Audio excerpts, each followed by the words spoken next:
VS. Achuthanandan എന്ന രാഷ്ട്രീയ നേതാവ് മുണ്ടൂർ എന്ന പ്രദേശത്തെയും മലമ്പുഴ നിയോജക മണ്ഡലത്തെയും അദ്ദേഹത്തിൻ്റെ നെഞ്ചോട് ചേർത്തിരുന്നു. അദ്ദേഹം മത്സരിക്കേണ്ടെന്ന് പാർട്ടി തീരുമാനിച്ചപ്പോഴും ഇവിടെയുള്ള നാട്ടുകാരുടെ സമ്മർദ്ദം കൊണ്ടാണ് അദ്ദേഹം മത്സരത്തിന് ഇറങ്ങിയത്. ഇപ്പോൾ ഞാനുള്ളത് മുണ്ടൂരാണ്. ഇപ്പോൾ വി.എസ്. മത്സരിച്ചിരുന്നു, പിന്നീട് അദ്ദേഹം മത്സരിക്കേണ്ടെന്ന് പാർട്ടി തീരുമാനിച്ചു. അന്ന് നിങ്ങളൊക്കെ ഈ പ്രകടനത്തിൽ പങ്കെടുത്തിരുന്നത്? പ്രകടനത്തിൽ പങ്കെടുത്തിട്ടുണ്ടായിരുന്നു. ഞാനിവിടെ ഓട്ടോ സ്റ്റാൻഡിൽ ഓട്ടോറിക്ഷ ഓട്ടിക്കൊണ്ടിരിക്കുന്ന സമയമാണ്. മുണ്ടൂർ കൂട്ടുപാത. ഞങ്ങൾ ഓട്ടോ സ്റ്റാൻഡിൽ ഇവിടെ CO2 ചുമട്ട് തൊഴിലാളികൾ, ഇവിടെ നാട്ടുകാർ, കൂട്ടുപാത എന്നല്ല മുണ്ടൂരിലെ മൊത്തം നാട്ടുകാർ പരമാവധി ജനങ്ങളെ സംഘടിപ്പിച്ചിട്ട് ഒരു വലിയൊരു പ്രകടനം തന്നെ ഈ സീറ്റ് നിഷേധിച്ച സമയത്ത് ഇവിടെ കൂട്ടുപാലി വെച്ചിട്ട് ഞങ്ങൾ നടത്തിയിട്ടുണ്ടായിരുന്നു. അന്ന് ആ ഒരു സമ്മർദ്ദം കൊണ്ടൊക്കെ ആയിരിക്കും പിന്നീട് മത്സരിക്കാൻ അവസരം കിട്ടിയല്ല? അതെ, നമ്മൾ ഇവിടുന്ന് മാത്രമല്ല, കേരളത്തിൻ്റെ വിവിധ ഭാഗങ്ങളിൽ നിന്ന് സീറ്റ് നിഷേധിച്ച സമയത്ത് പ്രകടനങ്ങൾ നടത്തിയിട്ടുണ്ടായിരുന്നു. അതിൻ്റെ ഭാഗമായിട്ടാണ് സഖാവിന് വീണ്ടും ഇവിടെ മത്സരിക്കാനൊരു അവസരം കിട്ടിയത്.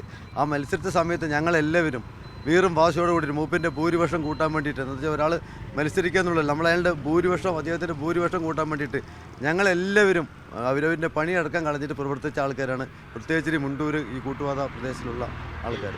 ഇപ്പോൾ അദ്ദേഹത്തെ മത്സരിക്കുന്നില്ല എന്ന് പറയുമ്പോൾ അത് ഒരു രാഷ്ട്രീയ നേതാവ് മത്സരിക്കുന്നില്ല എന്നതിനപ്പുറം ഒരു വൈകാരികത നിങ്ങൾക്കൊക്കെ അന്നുണ്ടായിരുന്നു? അതായത് ഉറപ്പ് തന്നെയാണ്. പക്ഷേ നമുക്ക് പാർട്ടി എന്താണോ തീരുമാനിച്ചത് അത് തന്നെയാണ് നമ്മുടെ തീരുമാനം. പക്ഷേ നമുക്ക് ആ തീരുമാനത്തിനൊക്കെ മറികടന്നിട്ട് ഞങ്ങളൊക്കെ പാർട്ടി മെമ്പർമാരാണ്, ഇവിടെ എല്ലാവരും പാർട്ടിൻ്റെ ആൾക്കാരാണ്. പക്ഷേ ആ തീരുമാനങ്ങൾ ഞങ്ങൾ ആ നിമിഷത്തിൽ ആ തീരുമാനങ്ങളൊക്കെ മറന്ന് ഞങ്ങളെല്ലാവരും തെരുവിലിറങ്ങേണ്ട ഒരു അവസ്ഥ വന്നു. വി.എസ്ക്ക് സീറ്റില്ല എന്ന് പറയുമ്പോൾ മാനസികമായിട്ട് നമുക്കത് ഉൾക്കൊള്ളാൻ പറ്റിയില്ല. ഞങ്ങളുടെ സംബന്ധിച്ചോളം പാർട്ടി എടുക്കേണ്ട തീരുമാനമാണ് ഞങ്ങളുടെ അന്തിമ തീരുമാനം. പക്ഷേ ആ തീരുമാനങ്ങൾ ഞങ്ങൾക്ക് മറികടക്കേണ്ടി വന്നു. അങ്ങനെ ഞങ്ങളെന്നല്ല, പാലക്കാട് കേരളത്തിലെ മിക്കവാറും ആളുകളുടെ പ്രതികരണത്തിൻ്റെ ഭാഗമായിട്ടാണ് സഖാവ് വി.എസിന് വീണ്ടും സീറ്റ് കിട്ടുകയുണ്ടായത്. അതിൻ്റെ ഭാഗമായിട്ടാണല്ലോ സഖാവ് വീണ്ടും ഇവിടെ മത്സരിച്ചത്. വി.എസ് എന്ന് പറഞ്ഞാൽ ഇവിടെ ഞങ്ങൾക്ക് എന്താ വെച്ചാൽ ഒരു വികാരമാണ്. വി.എസ് എന്ന് പറഞ്ഞാൽ ഞങ്ങളുടെ എല്ലാം ഇവിടെ വീടുകളിൽ നിങ്ങൾക്ക് എവിടെ പോയി നോക്കിയാലും അറിയാം, ഞങ്ങളുടെയൊക്കെ അച്ഛൻ്റെയും അമ്മൻ്റെയൊക്കെ ഒപ്പം വി.എസിൻ്റെ ഫോട്ടോ ഉണ്ട് അവിടെ. ഒരു ദൈവത്തിനെ കാണുന്ന അതേ ഇതിലാണ് ഞങ്ങൾ സഖാവ് വി.എസിനെ കാണുന്നത്. ഞങ്ങൾക്ക് ഏത് വീട്ടിൽ നിങ്ങൾക്ക് ഇവിടെ മുണ്ടൂർ കൂട്ടുപാലി ഞങ്ങൾക്ക് ഈ ഭാഗങ്ങളിൽ ഏത് വീട്ടിൽ പോലും നിങ്ങൾക്ക് കാണാൻ പറ്റുന്ന ഒരു പ്രത്യേകത എന്താ വെച്ചാൽ കയറിയൂറിന വി.എസിൻ്റെ ഫോട്ടോ നമുക്കിവിടെ കാണാൻ പറ്റും. ഞങ്ങളുടെയൊക്കെ അച്ഛന്മാരുടെ കൂടെ അമ്മമാരുടെ കൂടെയൊക്കെ ഞങ്ങളുടെയൊക്കെ ഓരോ വീടുകളിൽ ഇവിടെ വി.എസിൻ്റെ ഫോട്ടോ കാണാൻ പറ്റും. ഈ വി.എസ് ആദ്യം മത്സരിക്കുമ്പോൾ അദ്ദേഹത്തിന് 5000-ൽ താഴെയാണ് ഭൂരിപക്ഷം. പിന്നെ ഓരോ വർഷവും ഭൂരിപക്ഷം കൂടുകയായിരുന്നു. അത് ഈ പാർട്ടിക്കാരെന്നതിനപ്പുറം ആളുകളുടെ ഒരു അനുഭവം കൂടി ആയിരുന്നു അല്ലേ? തീർച്ചയായിട്ടും. ആള് ഇവിടെ വരുന്ന സമയത്ത് പാരാരിക്കുളത്ത് പരാജയപ്പെടുകയും അടുത്ത 2001 മലമ്പുഴ മണ്ഡലത്തിലേക്ക് വരുന്നത്. മലമ്പുഴ മണ്ഡലത്തിലേക്ക് വന്നപ്പോൾ അന്ന് മുണ്ടൂർ പഞ്ചായത്ത് അതിൻ്റെ ഭാഗമായിരുന്നില്ല, അന്ന് ശ്രീകൃഷ്ണപുരം മണ്ഡലമായിരുന്നു.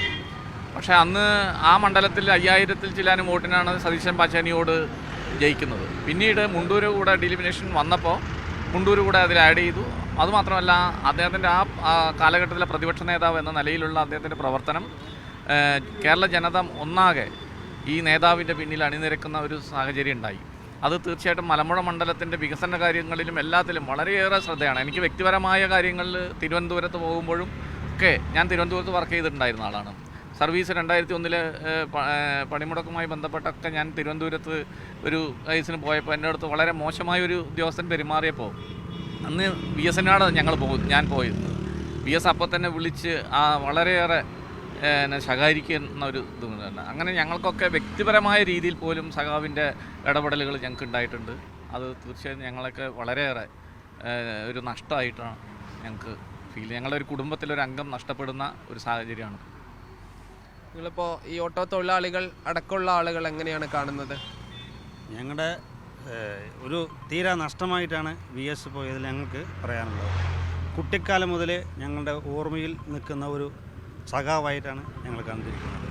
എല്ലാം ഈ സുരേഷ് ഏട്ടൻ പറഞ്ഞ പോലെ ഞങ്ങളുടെ ഏത് വീട്ടിൽ പോയാലും വി.എസിൻ്റെ ചിത്രം ഞങ്ങളുടെ അച്ഛന്മാർ അമ്മമാരുടെ കൂടെ ഉണ്ടാവും. വി.എസ് ഞങ്ങൾക്കൊരു തീരാ നഷ്ടമാണ് മാത്രമേ പറയാം. വി.എസിൻ്റെ നഷ്ടം നമുക്കൊരിക്കലും നികത്താൻ കഴിയില്ല. ഞങ്ങളുടെ കുടുംബത്തിലൊരാൾ നഷ്ടപ്പെട്ട പോലെയല്ല, കുടുംബത്തിലൊരാൾ നഷ്ടപ്പെട്ടു. അതിൽ കൂടുതലൊന്നും ഇനി പറയാനില്ല. വി.എസ് ഇപ്പോഴും ഇവിടെയുള്ള ഓരോ മണൽത്തരിക്കും അറിയാം വി.എസ് എന്താണെന്നും. ഇവിടുത്തെ എല്ലാ പിള്ളേർക്കും അറിയാം, എല്ലാവർക്കും അറിയാം. വി.എസിനെ കുറിച്ച് ഇനി നമ്മളാരും കൂടുതൽ പറയണ്ടല്ലോ. വി.എസ് എന്താണെന്നുള്ളത് നമുക്ക് എല്ലാവർക്കും അറിയാവുന്നതാണ്.